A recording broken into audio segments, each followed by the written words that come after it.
நம்ம கூட பாரதி அருண் இருக்காரு. ரொம்ப ரொம்ப ஒரு ஸ்பெஷல் கெஸ்ட் இவரு. எனக்கு ரொம்ப ரொம்ப ஒரு ஸ்பெஷல் பர்சன் சொல்லுவேன். இந்த சீரிஸ் நீங்க பிஜிடி சீரிஸ் பார்க்கும்போது உங்களோட ஃபர்ஸ்ட் தாட்ஸ் என்ன? ஏன்னா நிறைய சீனியர் பிளேயர்ஸ் ஒரு பக்கம் பாத்தீங்கன்னா பீக்ல இல்ல.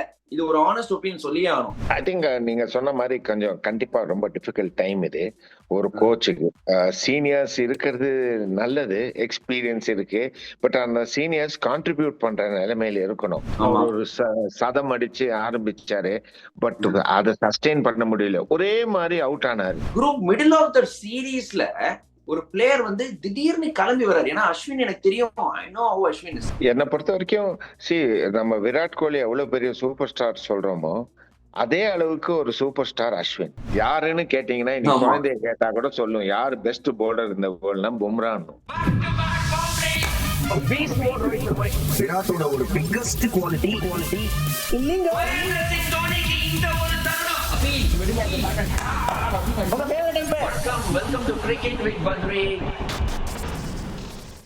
வணக்கம், welcome to cricket with Badri மற்றும் ஒரு எபிசோட் ஆஃப் கிரிக் டிபேட். நம்ம கூட பாரதி அருண் இருக்காரு. ரொம்ப ரொம்ப ஒரு ஸ்பெஷல் கெஸ்ட் இவரு. எனக்கு ரொம்ப ரொம்ப ஒரு ஸ்பெஷல் பர்சன் சொல்லுவேன். என்னோட வளர்ச்சி ஆக்சுவலி நிறைய பார்த்திருக்காரு. இன்ஃபேக்ட் பத்ரிநாத் இங்க இருக்கேன்னா மேபி ஒரு காரணம் இவருன்னு சொல்லலாம். பாரதி அருண் வணக்கம். அவர் நான் செல்லமா குருன்னு கூப்பிடுவேன். வணக்கம் Guru. Thank you for coming on cricket with Badri. உங்களோட கருத்துக்களை பகிர்ந்ததுக்கு மிகவும் நன்றி குரு. ஃபர்ஸ்ட் வணக்கம் பேட். I'm very happy to be on the ஷோல இருக்கிறதுக்கு ரொம்ப சந்தோஷம். அண்ட் உங்களை பேட்டுன்னு எப்பவுமே உன்னை கூப்பிடுற மாதிரி பேட்டுன்னு தான் கூப்பிடுறேன். பிகாஸ் உனக்கு பேட்டிங்னா அவ்வளவு பிடிக்கும். அந்த நிக் நேம் அப்படியே உன்னை ஒட்டிடுச்சு. ஸோ உன்னை அப்படியே கூப்பிட்டு தான் பழக்கம் எனக்கு. உன் பேரே நான் பேட்மேன் தான் ஸ்டோர் பண்ணிருக்கேன். சூப்பர் சூப்பர் குரு. இதான் நல்ல ஒரு ரேப்போ எங்ககிட்ட எப்போதுமே இருந்திருக்கு. ஃபர்ஸ்ட்ல இருந்தே ஒரு கோச்சா இருந்திருக்காரு. அப்புறம் என்னோட கடைசி சீசனும் தான் கோச்சா இருந்தாரு ஹைதராபாத்துக்கு. இன்ஃபேக்ட் முகமது சிராஜ கையில இருந்து பிக் பண்ணி வளர்த்த ஒரு ஆள் அப்படின்னு சொல்லலாம். பாரதி அருண் பத்தி சொல்றதுக்கு எனக்கு வந்து பெரிய ஒரு இது கிடையாது. 2014 2015 Indian team coach, 2017 to 2021 Indian team bowling கோச்சா இருந்திருக்காரு. ஆர்சிபியோட போலிங் கோச்சா இருந்திருக்காரு. கொல்கத்தா நைட் ரைடர்ஸோட போலிங் கோச்சா இருந்திருக்காரு. Back to back series wins in ஆஸ்திரேலியால இருந்திருக்கீங்க நீங்க குரு. இந்த சீரீஸ் நீங்க பிஜிடி சீரீஸ் பார்க்கும்போது உங்களோட ஃபர்ஸ்ட் தாட்ஸ் என்ன எப்படி தோணுச்சு உங்களுக்கு? ஆக்சுவலா லாஸ்ட் 2 சீரீஸ் ஃபர்ஸ்ட் வந்து ஆஸ்திரேலியால ஃபர்ஸ்ட் டைம் நாங்க 2018 வின் பண்ணும் போது 70 வருஷத்துக்கு அப்புறம் ஒரு ஏசியன் டீம் வின் பண்ண ஒரு சாதனையா இருந்தது. ரொம்ப அது அப்போ புரியல, ஜெயிச்ச போது தெரியல. ஆனா ஜெயிச்சதுக்கு அப்புறம் அந்த சாதனையை கேட்கும் போது அது ரொம்ப மிகப்பெரிய சாதனையா இருந்தது. நெக்ஸ்ட் டைம் போகும்போது அது இன்னும் பெரிய சேலஞ்சா இருந்தது. ஏன்னா கோவிட் டைம் அண்ட் ஒவ்வொரு வாட்டியும் ஒவ்வொரு மேட்சும் பிசியோ நாங்க பார்த்தாலே பயப்படுவோம். ஏன்னா அவர் ஏதாவது ஒரு பேட் நியூஸ் எடுத்துன்னு வருவாரு.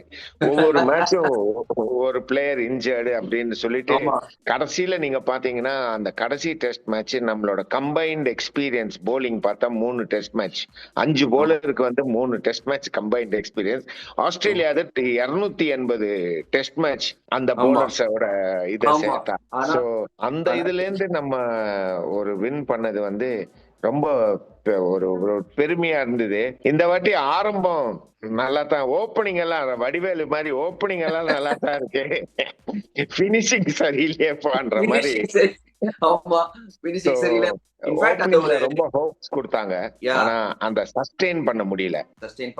எஸ், கிளிம்சஸ் ஆஃப் டேலண்ட் இருந்தது. ஆஃப் கோர்ஸ் நீங்க அந்த ஒரு சீரீஸை பத்தி பேசும்போது நம்ம ஊர் பசங்க 2 பேர் வேற ஒரு கதவு மூடும் போது ஒரு கதவு திறக்கும் அப்படிம்பாங்க. நட்டு வாஷி திடீர்னு பார்த்தீங்கன்னா அவங்களுக்கு திடீர்னு பயங்கரமான ஒரு வாய்ப்பு கிடைச்சது. நல்லாவும் பண்ணாங்க. அந்த ஒரு கேபா டெஸ்ட்ல ஹிஸ்டாரிக் வின் குரு. சூப்பர்வா இருந்தது அது பார்க்க. நீங்க அப்கோர்ஸ் ரொம்ப பெருமையா இருந்தது. எங்களுக்கே வந்து பாத்தீங்கன்னா நிறைய தமிழகத்துல இருந்து நிறைய பேர் இன்வால்வ் இருந்தாங்க. நீங்க இருந்தீங்க, நட்டு வாஷிங் எல்லாம் பாக்குறதுக்கு ரொம்ப அருமையா இருந்தது. பட் குரு இப்போ இந்த டீமுக்கு வரும்போது டு பி ஆனஸ்ட் ஒரு கோச்சுக்கு ரொம்ப ஒரு ஈஸி டைம் இல்ல இல்லையா இப்போ ஒரு இந்த டைம்? ஏன்னா கௌதம் கம்பீர் மேல நிறைய கிரிட்டிசிசம் இருந்திருக்கு. ஏன்னா நிறைய சீனியர் பிளேயர்ஸ் ஒரு பக்கம் பாத்தீங்கன்னா பீக்ல இல்ல. இது ஒரு ஆனஸ்ட் ஒப்பீனியன் சொல்லியே ஆகணும். விராட் கோலி, ரோஹித் சர்மா, ஜடேஜா, அஸ்வின் இவங்க எல்லாருமே வந்து ஒரு மாதிரி அவுட் ஃபேஸ்ல இருக்காங்க அப்படின்னு சொல்றாங்க. இன்ஃபேக்ட் நிறைய பேர் கருத்துக்கள் என்னன்னா அவங்க விளையாடவே கூடாது இனிமேல் அப்படிங்கிற மாதிரி இருக்காங்க. சோ உங்களோட கருத்து என்ன குரு? எப்படி இதை ஹேண்டில் பண்றது? Definitely not easy time. But what should a coach do at this time? என்ன பண்ணோம் அவங்க ஆக்சுவலி? ஐ திங்க் நீங்க சொன்ன மாதிரி கொஞ்சம் கண்டிப்பா ரொம்ப டிஃபிகல்ட் டைம் இது ஒரு கோச்சுக்கு. சீனியர்ஸ் இருக்கிறது நல்லது, எக்ஸ்பீரியன்ஸ் இருக்கு, பட் அந்த சீனியர்ஸ் கான்ட்ரிபியூட் பண்ற நிலைமையில இருக்கணும். இப்போ வந்து சீனியர்ஸ்ல அந்த ஒருத்தர் ரோஹித் சர்மா கேப்டன் வேற, கேப்டனே கான்ட்ரிபியூட் பண்ணல. சோ அது வந்து அப்படி கான்ட்ரிபியூட் பண்ணாத போது mentally it effects your captaincy also. சொல்லலாம் இல்ல கேப்டன்சி வேற இட் டசன்ட் எஃபெக்ட்னு, பட் நம்ம பெர்ஃபார்மன்ஸ் நம்ம டீமுக்கு when we feel that we have let down the team by our performance கொஞ்சம் கேப்டன்சி எஃபெக்ட் ஆகும். அண்ட் விராட் கோலியோட எனர்ஜி வந்து எப்பவுமே ரொம்ப நல்லா இருக்கும் டீமுக்கு. பயங்கர பாசிட்டிவிட்டி எனர்ஜி, ஒரு ஒரு வேற விதமான ஒரு எனர்ஜி கொண்டு வருவாரு. அவரு ஃபர்ஸ்ட் ஆரம்பம் அவர்தான் ரொம்ப நல்லா இருந்தது. ஃபர்ஸ்ட் விராட் கோலி பத்தி நிறைய கேள்விக்குறி இருந்தது. ஒரு சதம் அடிச்சு ஆரம்பிச்சாரு, பட் அதை சஸ்டெயின் பண்ண முடியல. ஒரே மாதிரி அவுட் ஆனாரு ஸ்லிப் கார்டன்ல. அது பார்க்கும்போது, ஆனா இந்த விஷயத்துல எல்லாம் தான் ஒரே மாதிரி அவுட் ஆகும்போது அது எப்பாவது கூட ஒரு இன்புட்ஸ் வச்சுட்டு அவரோட பேட் ஆங்கிள் நீங்க பாத்தீங்கன்னா அது கொஞ்சம் மோர் ஸ்லாண்டிங் டுவர்ட்ஸ் ஸ்லிப் இருந்தது. அதை என்ன ஸ்ட்ரெயிட்டர் ஆக்கிருக்கலாம். அந்த ஸ்ட்ரெயிட்டர் ஆக்கிறதுக்கு there is something else which you really need to address to make it straighter. நீங்க விராட் கோலியோட நிறைய டைம் ஸ்பெண்ட் பண்ணிருக்கீங்க, ஆர்சிபிலயும் அவர் கூட இருந்திருக்கீங்க, இந்தியன் டீம்ல வருஷம் அவரோட இருந்திருக்கீங்க, அவரோட கேப்டன்சி பண்ண போது நீங்க இருந்திருக்கீங்க. அவர்கிட்ட எப்படி பேசணும் ப்ரோ? அவர்கிட்ட வந்து சும்மா வந்து விராட் கோலி போய் பேச முடியாது இல்ல, நீங்க வந்து ஒரு ப்ராப்பர் இன்ஃபர்மேஷன் வச்சுதான் போய் பேசணும். அண்ட் மறுபக்கம் அவரும் ஓப்பனா இருப்பாரா? ஒரு கோச் வந்து இது பண்ணா ஓப்பனா இருப்பாரா? விராட் கோலி கேள்வி கேட்பாரு. நீங்க சொன்ன யூ ஆர் அப்சல்யூட்லி ரைட். அவர்கிட்ட நீங்க ஏதாவது போய் சஜஸ்ட் பண்றீங்க, சேஞ்சஸ் சஜஸ்ட் பண்றீங்கன்னா you should have a very very good reason as to why you are suggesting. கண்டிப்பா கேட்பாரு. அவர் வேர்ல்ட் நம்பர் 1 பேட்டரா இருந்தவர். அந்த சஜஸ்ட் பண்ணும்போது எதை வச்சு நீ சொல்ற, நான் என்ன தப்பு பண்றேன், இதே தப்பு பண்ணி நான் ரன் அடிச்சேனே, ரன் அடிக்கும் போது ஏன் சொல்லல அப்படின்லாம் கேட்பாரு. ஸோ அது வந்து ஒரு கோச்சுக்கு வந்து அதை எக்ஸ்பிளைன் பண்ணணும். ஃபார் எக்ஸாம்பிள் ரவி சாஸ்திரி சொன்னார் அவர்கிட்ட England tour, bad England tour 2014 இருந்த போது, அப்போதான் we took over the Indian team. அப்போ விராட் கோலி கிட்ட சொன்னார், நீ எங்க எப்படி நிக்கிறேன்னு, very wide stance and crease உள்ள நின்னுட்டு இருந்தான். இப்போ ரவி சாஸ்திரி அவர்கிட்ட சொன்னாரு, யூ ஓன் த கிரீஸ், எங்க நிக்கிறேங்கிறது உன்னோட டிசிஷன், நீ எங்க வேணா நிக்கலாம், நீ லெக் ஸ்டம்ப் வெளியில நிக்கிற, இங்கிலாந்துல அவ்வளவு ஸ்விங் ஆகுது, நீ மிடில் ஸ்டம்ப்ல நின்று கிரீஸ்க்கு நல்லா வெளியில வா, 2 அடி 3 அடி வெளியில வா, கிரீஸ்க்கு வெளியில வா. உனக்கு அந்த மாதிரி இருக்கும்போது யூ ஓன் த கிரீஸ். எப்போ கிரீஸ் வெளியில நிக்கணும், எப்போ உள்ள அவரு. அப்போ நான் இந்த மாதிரி யோசிக்கவே இல்லை, நான் ட்ரை பண்றேன்னு சொல்லி இம்மிடியேட்டா அவர் வந்து அதுக்கப்புறம் ஆஸ்திரேலியா டூர் இருந்தது. ஃபர்ஸ்ட் டெஸ்ட் அவரு ஆக்சுவலா கிரீஸுக்கு ஒரு 3 அடி வெளியில நிப்பாரு. அண்ட் மிச்சல் நல்லா ஞாபகம் இருக்கு, மிச்சல் ஜான்சனோட ஃபர்ஸ்ட் பால் வந்து அவரை ஹெல்மெட்ல அடிக்கும். First ball of the series அவர் ஆடுறது அடிச்சு அவர் சொன்னாரு, எனக்கு பயங்கர கேரா இருந்தது, ஒண்ணுமே புரியல எனக்கு. First Mitchell Johnson was quick. அவரோட ஃபர்ஸ்ட் பால் டைரக்டா ஹெல்மெட்ல அடிக்கும் போது எனக்கு இந்த பட் ஆனா that came me a very steely resolve. Virat Kohli எப்படின்னா அவரை சேலஞ்ச் பண்ணா அவர் you can get the best out of him. So அந்த சேலஞ்ச் பண்ற மாதிரி இருந்தது. அந்த மேட்ச் 100 அடிச்சாரு அந்த இன்னிங்ஸ். அது மட்டும் இல்லாத சப்சிக்வெண்டா செஞ்சுரி இன் ஈச் இன்னிங்ஸ் அடிச்சாரு. சோ நீங்க சொல்ற மாதிரி you should have a very good reason. அது அவர் வந்து வேண்டான்னு சொல்றதுக்கும் சான்ஸ் இருக்கு. பட் என்ன பொறுத்த வரைக்கும் அவர்கிட்ட நீங்க கன்வின்ஸ் பண்ற கேள்வி கேட்பாரு, கன்வின்ஸ் பண்ணீங்கன்னா he is ever willing to try out things.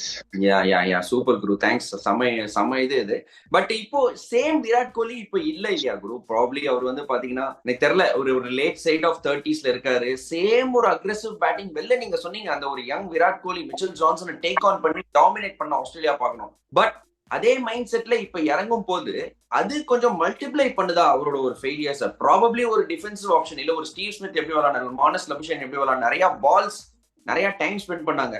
அது விராட் கோலியால பண்ண முடியுமா? Does he have that attitude? அந்த கேரக்டர் அவர்கிட்ட இருக்கா? இப்ப ஏன்னா அக்ரெசிவா அப்படியே ஆடுறேன், டாமினேட் பண்ணி ஆடுறேன் அப்படின்னு போகும்போது அவர் அவுட் ஆயிட்டே இருக்காரு, ஒரே மாதிரி வேற அவுட் ஆகுது. பேட் நீங்க ஹையஸ்ட் லெவல்ல ஆடி இருக்கீங்க வித் டிஸ்டிங்ஷன். ஓகே, யானைக்கே அடிச இருக்கும். அதனால விராட் கோலி பொறுத்த வரைக்கும் அண்ட் கிரிக்கெட் பொறுத்த வரைக்கும் நம்ம சொல்றது வந்து இன்டர்நேஷனல் கிரிக்கெட் ஆடும்போது 90% மென்டல் என்றோம். ஏன்னா மோர் தென் எனிதிங் எல்ஸ் எல்லாம் நீங்க கிரேட்டஸ்ட் பேட்ஸ்மேன் வேர்ல்ட் எடுத்தீங்கன்னா கூட அவர்கிட்ட ஏதாவது குறைய கண்டுபிடிக்கலாம். ஓகே, ஆனா அந்த குறைய அவங்க பியூட்டிஃபுல்லா மேனேஜ் பண்ணி ஆடி கிரேட் ஆயிருக்காங்க. அதே மாதிரிதான் விராட் கோலியோட டெக்னிக்னு நீங்க எடுத்தீங்கன்னா கூட அதுலயும் கொஞ்சம் நீங்க வேணா ஏதாவது குத்தம் கண்டுபிடிக்கலாம். ஆனா அதே இதை வச்சுதான் he is reached where he is today. Okay, and I think most importantly it is about the mindset. அந்த மைண்ட் செட் வந்து அவருக்கு அந்த மாதிரி ஆகும்போது naturally failures will add to that mind set. அப்போ வந்து he needs to speak to somebody who he can really trust. அந்த பேசிட்டு அந்த மைண்ட் செட்டை மாத்தினா விராட் கோலி கேம் மாறல. அந்த 100 அடிச்ச போது பார்க்கதான் அதே பழைய விராட் கோலி மாதிரி தான் இருந்தாரு. இங்க கூட நீங்க ஆடும்போது நீங்க பாத்தீங்கன்னா சில மேட்சஸ் எல்லாம் ரொம்ப பியூட்டிஃபுல்லா ஸ்டார்ட் பண்ணாரு. பார்க்கும்போது காம்பாக்டா இருந்தது. Consistently exploited in this so called weakness area. அதை வந்து அவரு அவுட் ஆயிட்டு இருந்தாரு. அந்த மாதிரி இதை ஒருத்தர் ஓவர் கம் பண்ணோம்னா யூ நீட் டு ஹாவ் நீங்க கிரேட்டஸ்ட் பிளேயர்ஸ் எந்த ஃபீல்ட்ல நீங்க எடுத்தீங்கன்னா கூட எல்லாருமே ஒரு பர்சனல் கோச் வச்சிருக்காங்க. அந்த கோச் பெருசா ஆடி இருக்கணும்னு அவசியம் இல்லை. அந்த கோச் வந்து கரெக்டிவ் மெஷர்ஸ் ஏதாவது சின்ன சின்ன விஷயங்கள் தான். அந்த சின்ன விஷயத்தை எப்படி கரெக்ட் பண்ணுதுன்னு அவங்க சொன்னாங்கன்னா எலிட் பிளேயர்ஸ்க்கு அது வந்து பெரிய விஷயம் ஆகும். ஆனா நீங்க சொல்லும் போது சாரி உங்களுக்கு இன்டர் பண்றதுக்கு விராட்டோட ஈக்குவேஷன் வித் ரவி சாஸ்திரி ரொம்ப நல்லா இருந்திருக்குல்ல. ஆக்சுவலி அவங்க ஒரு சம்மர் ஆப் அவர் ரொம்ப ட்ரஸ்ட் பண்றாருன்னு நான் நினைக்கிறேன். I think Ravi Shastri probably அவரோட பேசியிருப்பாரு. ரொம்ப they compliment each other. Virat Kohli and Ravi Shastri compliment each other. ஆனா சம்டைம்ஸ் நம்ம வெளியில சொல்றதுக்கும் உள்ள உட்காந்து நின்னு வேலை செய்யறதுக்கும் ரெண்டு வித்தியாசமான விஷயம். ரவி சாஸ்திரி இந்த யூ ஓன் த கிரீஸ் சொல்லும் போது அவர் கூட இருந்து என்கரேஜ் பண்ணி நீ பண்ணு, நெட்ல வந்து நமக்கு தான் த்ரோ டவுன் ஆளுங்க இருக்காங்களே அவங்கள நல்லா 18 yardsல இருந்து த்ரோ பண்ண சொன்னார். 18 yardsல இருந்து த்ரோ பண்ணி நீ அதுவும் முன்னாடி நின்னு ஆடு. உனக்கு தெரியும் நம்ம இந்தியன் டீம் த்ரோ டவுன்ஸ் என்ன ஃபாஸ்டா போடுவாங்க. ஆக்சுவலா இன்டர்நேஷனல் பவுலர்ஸ் ஆடுறதோட பயம் வந்து நம்ம த்ரோ டவுன் ஆளுங்க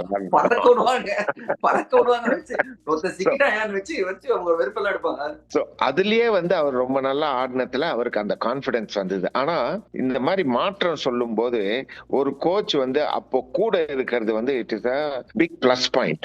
உங்களுக்கு வந்து ஒரு ஆறுதல் சொல்ற மாதிரியும் ஆறுதல் எதிர்பார்க்க மாட்டாங்க. பட் ஆனா கூடயே இருக்காரு, நான் எப்படியும் இதை சாதிக்க முடியும்ன்ற ஒரு மோட்டிவேஷன் அவங்களுக்கு வரும். மேபி அந்த மாதிரி கூட நின்னு அவர்கிட்ட பேசுற அளவுக்கு ஸ்டேச்சர் இல்ல. அவருக்கு நம்பிக்கை வரணும் ஃபர்ஸ்ட். ரவி மேல ரொம்ப நம்பினாரு. அந்த மாதிரி இப்போ பேசுற ஆளுங்க இல்லன்னு நினைக்கிறீங்களா நீங்க? ஏன்னா ரவி சாஸ்திரி கூட நின்னு பேசிய ஆளு விராட் கோலி ட்ரஸ்ட் பண்ணாரு. பட் இப்போ இருக்கிற சப்போர்ட் ஸ்டாஃப்ல எனக்கு தெரியல அந்த அளவுக்கு அவங்களுக்கு ஒரு எபிலிட்டி இருக்கா. இந்த மாதிரி ஒரு பேசி விராட் கோலி வந்து ஒரு ஊக்கத்துவம் கொடுக்குற அளவுக்கு எபிலிட்டி இருக்கா இல்ல நீங்க இல்லன்னு நினைக்கிறீங்களா? எபிலிட்டி இருக்குங்கிறது இல்லங்கிறது ஒரு விஷயம். இன்னொரு விஷயம், விராட் கோலி கிட்ட போய் பேசக்கூடிய தன்மையும் தைரியமும் இருக்கான்னு அது ஒண்ணு பார்க்கணும். ஓகே, அண்ட் விராட் கோலி அதை கேட்கறதுக்கு அவனுக்கு அவங்க மேல கான்பிடன்ஸ் வரணும். இவங்க ஏதாவது சொன்னா எனக்கு கேள்வி. ரவி சாஸ்திரி வந்து சொல்லும் போது இன்ஸ்டன்டா அவங்க ரெண்டு பேருக்குள்ள ரேப்போ நல்லா இருந்தது. பிளஸ் ரவி சாஸ்திரி வெஸ்ட் இண்டீஸ்லயும் சரி ஃபாஸ்டஸ்ட் போலர்ஸ் ஆடும்போது இந்தியாவுக்கு அவ்வளவு எக்ஸ்போஷர் இல்லாத போது கூட அவர் இங்கிலாந்துல, வெஸ்ட் இண்டீஸ்ல, பாகிஸ்தான்ல எல்லா இடத்துலயும் செஞ்சுரிஸ் அடிச்சிருக்காரு ஓப்பனிங் பேட்டிங் பண்ணி. சோ விராட் அதுவும் பாப்பாரு. சரி இவன் பண்ணிருக்கானே, இவன் தொடர்த்துல ஏதாவது அர்த்தம் இருக்குன்ட்டு அவர் கேட்பாரு.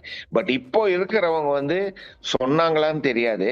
ஆனா அவங்க கூட விராட்டுக்கு சொல்லி அவனை கன்வின்ஸ் ஆகிறதுக்கு ஒரு ஒரு அந்த தன்மை அவங்களுக்கு இருக்காங்கிறது பார்த்தாதான் ஒரு கேள்விக்குறிதான். அப்கோர்ஸ் இன்னொரு ஒரு சீனியர் பிளேயர்கிட்ட மூவ் ஆன் பண்ணலாம் குரு. ரவிச்சந்திரன் அஸ்வின், அவரோட நீங்க எக்கச்சக்கமா ஒர்க் பண்ணிருக்கீங்க, எக்கச்சக்கமா அவரை பார்த்திருக்கீங்க. இன்ஃபேக்ட் நீங்க ஒரு பெரிய ரோலே பிளே பண்ணிருக்கீங்கன்னு அவரே நிறைய வாட்டி சொல்லியிருக்காரு, நிறைய இன்டர்வியூஸ்ல சொல்லியிருக்காரு. அருண் பாஜி எனக்கு ரொம்ப ஒர்க் பண்ணிருக்காரு அப்படின்னு சொல்லி. குரூப் மிடில் ஆஃப் த சீரீஸ்ல ஒரு பிளேயர் வந்து திடீர்னு கிளம்பி வர்றாரு. ஏன்னா அஸ்வின் எனக்கு தெரியும், I know how Ashwin is. அவருக்குலாம் ஆஸ்திரேலியா டூர்ன்றது ஒரு பெரிய விஷயம். ஸோ அவரு 3வது டெஸ்ட்ல இருந்து கிளம்பி வராரு அப்படிங்கும் போது எனக்கு என்ன ஃபீலிங்னா சம்திங் இஸ் நாட் ரைட் அப்படின்னு தோணுது. ப்ராப்ளி அந்த ஒரு என்வாயரன்மெண்ட் கோச்சிங் ஸ்டாஃப் வந்து ஒரு கிரியேட் பண்ணலையா ரவிச்சந்திரன் அஸ்வினுக்கு அப்படின்னு கேள்வி எழும்புது. குரு, உங்களுக்கு நிறைய நீங்க இருந்திருக்கீங்க இந்தியன் ட்ரெஸ்ஸிங் ரூம்ல. What would have happen to Ashwin? I think ஒரு சம்திங் இஸ் நாட் ரைட்ன்றது எனக்கு தோணுது. என்னை பொறுத்த வரைக்கும் நம்ம விராட் கோலி எவ்வளவு பெரிய சூப்பர் ஸ்டார் சொல்றோமோ, அதே அளவுக்கு ஒரு சூப்பர் ஸ்டார் அஸ்வின். ஏன்னா ஐ திங்க் விராட் கோலியோட ஜாஸ்தி நம்பர் ஆஃப் மேட்சஸ் சீரீஸ் வந்து இந்தியாவுக்கு வின் பண்ணி கொடுத்தவர் அஸ்வின். ஆனா அவ்வளவு பெரிய ஸ்டாரை வந்து நீங்க சம்டைம்ஸ் இந்த மாதிரி ஒரு ஸ்டார்டம் அச்சீவ் பண்ணும்போது அவரை வந்து நிறைய மேட்சஸ் டிராப் பண்ணிருக்காங்க. அதுவும் டூர்ஸ் அப்ராட்ல சம்டைம்ஸ் விளையாடக்கூடிய சமயத்துல கூட அவரை டிராப் பண்ணிருக்காங்க. அதெல்லாம் அவர் சகிச்சுக்கிட்டு வந்திருக்காரு. ஒண்ணு அவங்க சொல்லலாம் ஓவர்சீஸ் அவரோட பெர்ஃபார்மன்ஸ் அவ்வளோ எக்ஸ்பெக்டேஷன்ஸ் மாதிரி இல்லைன்னு. பட் ஆனாலும் அவருக்கும் கான்பிடன்ஸ் கொடுத்து அவ்வளவு பெரிய போலருக்கு கான்பிடன்ஸ் கொடுத்து கன்சிஸ்டன்டா அவர் ஆட வச்சிருந்தாங்கன்னா அவரும் மேபி புடிச்சு பண்ணிருப்பாரு.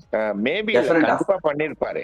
அவரு இன் அண்ட் அவுட் ஒரு மேட்ச் ஆடுறது, இன்னொரு மேட்ச் டிராப் பண்ணது.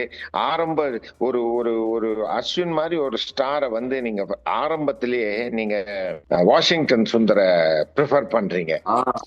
அது கூட ஹர்ட்டிங்கா தான் இருக்கும். ஏன்னா ஒரு ஸ்டேஜ் வந்து நான் அச்சீவ் பண்ண பிறகு when I want to go out and perform. Virat Kohli நீங்க சொல்ற ஒரு பாயிண்ட் சம பாயிண்ட். அதுதான் உங்களுக்கு இன்னொரு பண்றேன். நிறைய வாட்டி அஸ்வினுக்கு அஹெடா ஜடேஜா ஆட வச்சிருக்காங்க. ஈவன் ஓவர்சீஸ் டூர்ஸ்ல அஸ்வின் ஆடாம ஜடேஜா ஆடி இருக்காரு. அப்பெல்லாம் அவர் அஃபெக்ட் ஆகல. பட் இந்த மேட்ச் என்னமோ வாஷிங்டன் சுந்தர் ஒரு அஹெடா விளையாட வச்சது அவருக்கு என்னமோ ரொம்ப அஃபெக்ட் ஆயிருக்கோ அப்படின்னு என்னோட ஒரு கருத்து. Is a possibility. டெஃபினட்டா. ஏன்னா அஸ்வினை பேட்டிங்கை பொறுத்த வரைக்கும் அவர் பனி கிடையாது. 6 டெஸ்ட் செஞ்சுரி வச்சிருக்காரு. ஓகே. அண்ட் ஜடேஜாவை நீங்க ஆட வைக்கும் போது டெஸ்ட் சீரீஸ்ல அப்போ வந்து ஜடேஜாவை slightly higher of Ashwin in batting standard வேற. சோ அந்த ரீசன் நானே சொல்லியிருக்கேன் அஸ்வின் கிட்ட. அஸ்வின் இதுதான் ரீசன். மெயினா வந்து பேட்டிங் ஸ்ட்ரென்தன் பண்ணி ஒரு ஸ்பின்னர் அவ்வளவு யூஸ் பண்ண மாட்டோம். அது யூஸ் பண்ணது ஜடேஜா இருந்தா. அஸ்வின் வந்து is taken it very well. But இப்போ இவ்வளவு விளையாடிட்டு இவ்வளவு அவர் இது பண்ணிட்டு இந்த டூர் ஆரம்பமே சரியில்லை அவருக்கு. அவர் ஃபர்ஸ்ட் 2 டெஸ்ட் மேட்ச் ஆடிட்டு அவரு ஃபெயில் அவர் if he had not performed. So அவரை திரும்பி டிராப் பண்ணிருந்தாங்கன்னா கூட he would have taken it. But எடுத்த உடனே டிராப் பண்ணாங்க. Then again they played him in a pink ball test. Pink ball is not the ideal test where he can play actually. ஒண்ணுமே பண்ண முடியாது bro. Pink பால்ல என்ன பண்ண முடியாது. திரும்ப கண்டிஷனே அதுல போய் அவர் ஆட வச்சாங்க. பிங்க் பால் டெஸ்ட் ஒரு தப்பு பண்ணதுக்கு மேபி இன்னொரு தப்பு பண்ணிருக்காங்க. பிங்க் பால் டெஸ்ட் ஆட வச்சு திருப்பி மெல்பர்ன்ல டிராப் பண்ணும்போது அஸ்வின் பாத்திருப்பாரு என்ன இந்த மாதிரி பண்ணும்போது I think is best to move out அப்படின்னு அவர் நினைச்சிருக்கலாம். இந்த மாதிரி இது பேன் அவுட் ஆனதுக்கு coach should be held responsible இல்லையா? ஏன்னா அவர் தானே இந்த மாதிரி ஒரு என்வாயரன்மெண்ட் கிரியேட் பண்ணிருக்காரு. இந்த மாதிரி ஒரு டிசிஷன்ஸ் இன்ஃபேக்ட் அந்த ஹோல் செலக்ஷன் ஃபர்ஸ்ட் 3 டெஸ்ட் மேட்சஸ்ல என்ன நடந்ததுனே புரியல. Okay, first match Washington Sundar ஆட வச்சீங்க, செகண்ட் மேட்ச் அஸ்வின் ஆட வச்சீங்க, சரி தேர்ட் மேட்ச் ஜடேஜா ஆட வச்சிட்டீங்க திருப்பி வாஷிங்டன். எனக்கு என்ன புரியல, அப்ப ஏன் ஜடேஜாவையே ஃபர்ஸ்ட் டெஸ்ட் மேட்ச் ஏன் ஆட வைக்கல? ஒரு 3 மேட்ச்ல 3 ஸ்பின்னரை மாத்துனது எனக்கே மண்டபம் என்ன தெரியல. அதுல ஒரு லாஜிக் இல்ல. அண்ட் இன்னொன்னு நீங்க சொன்ன மாதிரி ஒரு டீம் அட்மாஸ்பியர் வந்து ஒரு சீனியர் பிளேயர்ஸ ஹாப்பியா வைக்கணும்னா கண்டிப்பா கேப்டன் அண்ட் கோச் வந்து play a major role. Decorum. Coach வந்து பெரிய உங்களுக்கு இந்தியன் டீம்ல வந்து it is about managing people. It is not about teaching somebody how to play. நீங்க யார்கிட்டயும் அவங்கள எல்லாருக்கும் தெரியும். ஒரு சின்ன ஃபியூ டிப்ஸ் இங்க அங்க கொடுக்கலாம் அவங்க இம்ப்ரூவ் ஆகிறதுக்கு. But how do you manage this super stars? How do you manage them and get their goal to a common purpose? அதுதான் பெரிய சேலஞ்ச். நீங்க எடுத்தோடனே யூ ஹர்ட் பீப்புள். எல்லாரையுமே சந்தோஷமும் படுத்த முடியாது. sometimes somebody feels hurt but momentarily they may feel hurt. ஆனா நீங்க கரெக்டான லாஜிக் அண்ட் ரீசன் கொடுத்தீங்கன்னா they may not feel as bad. okay, so I think அந்த விதத்துல வந்து ஒரு கோச் அண்ட் கேப்டன் வந்து என்ன டிரான்ஸ்பயர் ஆச்சுன்னு நம்ம ஸ்பெகுலேட் தான் பண்ண முடியும். பட் டெஃபினட்டா ஒரு அஸ்வின் மாதிரி ஒரு player Midway during the season விட்டு வராருன்னா there must have been lot of things that transpired there. அது என்னன்னு definitely they must try to find out. If it is a mistake on part of the coaching staff, I think going ahead we'll have to offset that mistake. Definitely go. கரெக்ட்டா சொன்னீங்க. golden words from you. இன்னொரு Bumrah, Jasprit பும்ராவோட rice நீங்க பாத்திருக்கீங்க. உங்க கூட தான் அவர் test cricket அப்படியே ஆட தொடங்கினாரு. அதுக்கப்புறமா பாத்தீங்கன்னா இப்போ ப்ராபப்லி வேர்ல்ட்ஸ் நம்பர் 1 bowler அப்படின்னு நான் சொல்லுவேன் அக்ராஸ் ஃபார்மேட்ஸ்.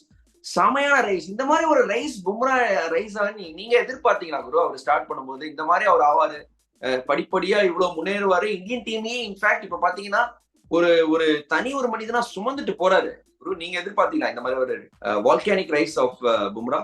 பும்ரா வந்து டெஃபினட்டா சவுத் ஆப்பிரிக்கால நாங்க அவனை கூட்டு போகும்போது அவன் போலிங் போடும்போது வெரி இம்ப்ரெசிவ், ரொம்ப விராட் கோலியே பயங்கரமா இம்ப்ரெஸ் ஆயிட்டு இவனை ஃபர்ஸ்ட் டெஸ்ட் எப்படியானா ஆட வைக்கணும் அப்படின்னு சொல்லி. ஏன்னா சவுத் ஆப்பிரிக்கால ஒரு 10 நாள் நாங்க இருந்தோம். அதுல சென்டர் விக்கெட் எல்லாம் போடும்போது பும்ராவை ஆட வைக்கணும். கண்டிப்பா பும்ரா டேலண்டடான்னு எங்களுக்கு தெரியும். பட் ஆனா இந்த அளவுக்கு அவரு வருவாருன்னு யாருமாலுமே யூ கேனாட் ஃபேதம். ஆனா இந்த அளவுக்கு வந்திருக்காருன்னா அவரை மாதிரி ஒரு நம்ம நிறைய பேர் விராட் கோலியோட ஃபிட்னஸ பத்தி அவரோட ஒர்க் எத்திக்ஸ பத்தி சொல்லுவாங்க. பும்ரா நிறைய வாட்டி என்கிட்ட வந்து சொல்லியிருக்காரு, நான் மட்டும் கிரிக்கெட்டரா இல்லைன்னா உங்களோட டபுள் சைஸ் இருப்பேன்னு சொல்லுவாரு. ஏன்னா அவருக்கு சாப்பாடு அவ்வளவு பிடிக்கும் பும்ராக்கு. ஓகே, சோ அவர் வந்து என்சிஏல வந்த போது நாங்க ஃபர்ஸ்ட் நிறைய பேர் அவர் ஆக்ஷன் எல்லாம் மாத்த சொன்னாங்க. என்சிஏல வந்த போது நாங்களும் ட்ரை பண்ணோம் ஃபர்ஸ்ட். ஆனா அவர் போலிங் பாதி தான் போச்சு, பாதி ஸ்பீடு தான் போட்டுட்டு இருந்தாரு. சோ அப்போ நினைச்சோம் ஒருத்தர் யூனிக்கா இருந்தாருன்னா நல்ல ஸ்பீடு போடும்போது அதை அப்படியே மெயின்டைன் பண்ணது தான் அறிவாளித்தனம். பட் ஆனா நாங்க ஒண்ணு பார்த்தோம், அதே மாதிரி அவர் மெயின்டைன் பண்ணாருன்னா அவர் பாடியில ட்ரெமெண்டஸ் அமௌண்ட் ஆஃப் ஸ்ட்ரெஸ். ஏன்னா அவரோட ஆக்ஷன்ல மூமெண்டம் அவ்வளவு இல்ல, ரன் அப் பெருசா இல்ல. ஆனாலும் 145 150 போடுறாருன்னா எங்கேருந்தோ பவர் ஜெனரேட் பண்றாரு இல்லையா? சோ அந்த பவர் ஜெனரேஷனுக்காக பாடியில நிறைய ஸ்ட்ரெஸ் ஆகுது. சோ அந்த ஸ்ட்ரெஸ்ஸ வந்து நான் மட்டும் இல்ல, நானு பிசியோ, ஸ்ட்ரென்த் அண்ட் கண்டிஷனிங் இதை எல்லாம் கூட சேர்ந்து பார்க்கும்போது இந்த ஸ்ட்ரெஸ் ஆஃப்செட் பண்ணனா பும்ரா வந்து he should work like a bull in the gym. He should be so strong and for which eating is also extremely important. Bumrah கிட்ட இதை பேசும்போது அவர் இம்மிடியட்டா made huge lifestyle changes. Eating right, அவரை மாதிரி ஒரு ஜிம் போற மாதிரி ஒரு வெறித்தனமான இது. ஏன்னா he loves bowling. அவர் சொல்றாரு I love bowling, நான் நாள் பூரா போட்டுட்டு இருப்பேன், எனக்கு அவ்வளவு பிடிக்கும் போலிங்னு சொல்லுவாரு. அண்ட் ஆல்சோ அஸ்வின் மாதிரி he is always willing to come out of his comfort zone. இந்த பால் நல்லா போடுறேன் அப்படின்னா அதை வச்சு சாட்டிஸ்ஃபை ஆக மாட்டார். நான் எப்படி ஃபார் எக்ஸாம்பிள் இன்ஸ்விங் எனக்கு நல்லா வந்ததுன்ட்டு அவர் எனக்கு அவுட் ஸ்விங் கத்துக்கணும்னாரு. சோ அதோட இது சொல்லும் போது அவர் டெய்லி வந்து அதை பிராக்டிஸ் பண்ணுவாரு. அண்ட் practice பண்ணி he understands his bowling so well.